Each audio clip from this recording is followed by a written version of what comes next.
Good morning guys! For today's video ay mamamalengke ako ngayon. Pagka-out ko nga sa work ay dumiretso ako dito sa palengke kasi magluluto ako ng adobong atay ng manok.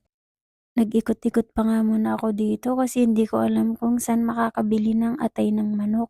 May time pa nga akong magluto mamaya kasi 10:30 PM pang pasok ko mamayang gabi. Wala na naman kasing OT. Wala na din OT pag Sabado kaya tipid-tipid muna tayo guys. So ayan guys, yung mangga bumili nga pala ako ng dalawa dito. At ayan nga, may nadaanan din akong langka dito. Sarap sanang igata kaso nakakatamad siyang buhati. At bibili nga din pala ako ng pineapple.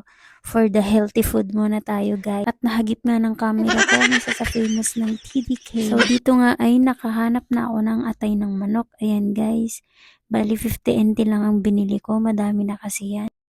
Sinabihan ko nga sa ate dito na puro atay lang ang bigay sa akin kasi yung balon-balunan masyadong matigas. And then bumili nga pala ako dito ng liempo ng baboy. Bali mabilis lang akong nagpalengke ngayon guys kasi magluluto pa ako pag uwi ko. At nakarating na nga ako dito sa dorm namin at ayan po ay nagluluto na ako. Kita nyo naman ang dami na 50 NT lang yan. Masarap sa adobong atay ng manok pag maraming luya kaya dinamihan ko nga ito. Pag ito nga yung ulam ko napapadami ako ng kain. At nung natimpla ko na nga lahat ng mga rekado, ayan titikman na natin guys.